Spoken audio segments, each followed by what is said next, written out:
Bem-vindo a mais uma meditação desta série Os Encontros de Jesus.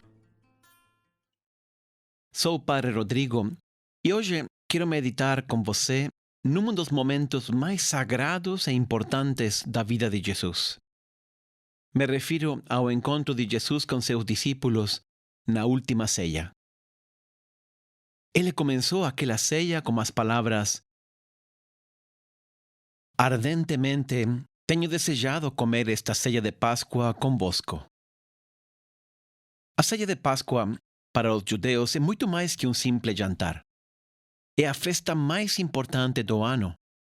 O momento no qual os judeus lembram a libertação de Israel da escravidão do Egito, o dia em que Deus fez grandes milagres para eles, e mais importante ainda, o momento em que Yahvé fez uma aliança com seu povo. Jesus tinha preparado o momento com todo cuidado. O lugar estava belamente decorado. Se tratava de uma sala num segundo andar, cedida por um amigo de Jesus, provavelmente o pai do futuro evangelista Marcos. Os lugares na mesa eram definidos por ordem de idade. O cardápio da ceia estava predefinido com todo detalhe. Segue um ritual no qual se intercalam comidas, cálices que se bebem e salmos que se cantam. Quem preside a mesa pergunta. O menor da família responde. Se leem textos e se dramatizam os momentos chaves da história de Israel. O costume religioso prescrevia que no início da ceia se lavassem as mãos. Jesus, cumprindo o rito, de pronto levantou-se, cingiu o manto na cintura com uma toalha e começou a lavar não as mãos, mas os pés de todos os discípulos. É difícil descrever a enorme perturbação que Jesus deve ter causado a todos os presentes. Lavar os pés era no Oriente um sinal de hospitalidade, mas era algo que só podia fazer um servo com seu amo e com ninguém mais. Uma mãe com seu filho pequeno e com ninguém mais. Jesus não era nenhum dos dois. Quando Jesus chegou a Pedro, este, profundamente incômodo com o gesto de Jesus, disse: "¿Quieres me lavar os pés?" Jesus respondeu: "O que eu faço, tu não podes compreender agora. Compreenderás mais tarde." Pedro então respondeu: "Jamais me lavarás os pés." E Jesus responde: "Se eu não te lavar os pés, tu não poderás mais ser meu discípulo." A frase era quase um ultimato. Pedro compreende que o que estava em jogo era sua amizade com Jesus. Nesse momento, o castelo interior de Pedro desmoronou. "Senhor, então não somente os pés, me lavas também as mãos e a cabeça." A saída de Pedro faz Jesus sorrir, mas seu sorriso se apaga imediatamente e Jesus agrega: "Quem se banhou não tem necessidade de se lavar porque está inteiramente puro. Vocês estão puros, mas não todos." Era a primeira vez que Jesus fazia alusão ao traidor naquela noite. O que aconteceu naquela ceia vai muito além de um simples gesto de humildade. O que está em jogo é o próprio conceito de Deus. Jesus não lava os pés para dar um exemplo de humildade, ou para criar um ambiente, ou para seguir um rito. Jesus era Deus, e Deus ama tanto sua criatura, que naquele momento lavou os pés de suas criaturas, tentando conquistar seu amor. Deus se colocou de joelhos diante de nós, porque esse era o sentimento mais profundo de seu coração.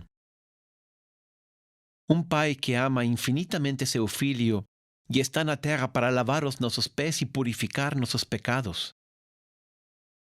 Toda nossa dignidade e toda nossa grandeza como homens vem do fato de que Deus nos amou e morreu por nós. Se isso é difícil de compreender, era só o início e o que segue só pode ser compreendido se somos capazes de enxergar os acontecimentos desde a perspectiva do amor. O próprio do amor é amar sem medida. Segundo o costume, a ceia continuou. Se leram os salmos e se beberam os cálices. Ainda Jesus tinha 3 presentes que deixar a seus discípulos e que seriam para toda a humanidade. O primeiro deles era a própria ceia. Aquela ceia que simbolizava a aliança entre Deus e Israel assumiria aquele dia um novo significado. Na tradição judaica, quando um contrato era fechado entre 2 pessoas, se sacrificava um animal a Deus e se selava o acordo aspergindo seu sangue sobre os contratantes. Se tratava, portanto, de um compromisso sagrado. Ao ser banhados pelas gotas do sangue da vítima, as pessoas adquiriam um novo parentesco espiritual e um compromisso diante de Deus. Essa tradição estava em voga não somente em Israel, mas na maioria dos povos antigos.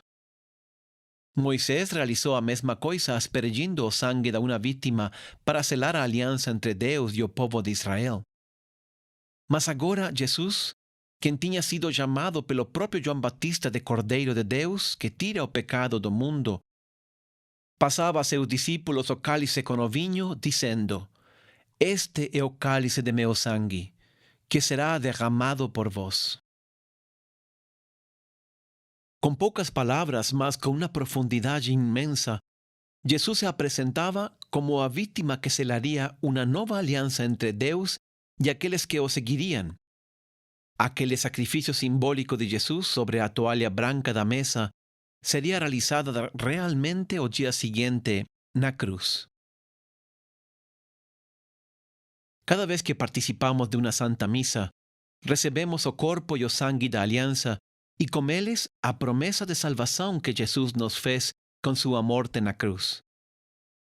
Jesus pediu a seus discípulos repetir aquele gesto em lembrança de sua morte, e os apóstolos compreenderam, à luz da tradição judaica, não como um simples rito simbólico, mas como um verdadeiro milagre e como um mistério que nos une profundamente com Deus.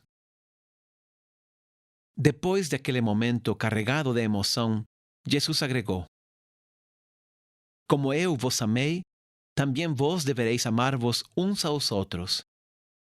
Nisto conhecerão que sois meus discípulos.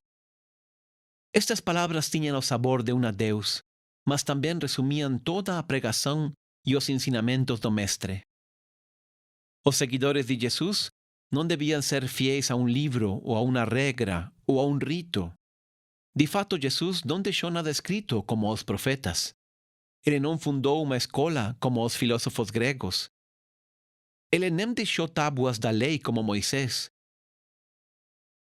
Para Jesus, a essência que devia caracterizar os seus discípulos devia ser apenas o amor.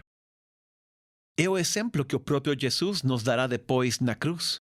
Lá compreenderemos até que limites esse amor podia chegar.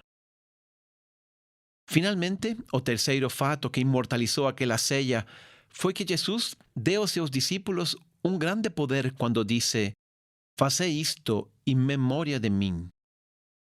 Ele mandará seus discípulos a expulsar os demônios, curar os doentes, consagrar o pão e o vinho no seu nome. Como ele podia pedir isso a seus discípulos se ao mesmo tempo não les investia com esse poder? Se podia dizer que Jesus estava fundando uma organização que deveria continuar a sua missão. Ele escolheu os 12, os chamou para que lhe seguissem e aprendessem com ele.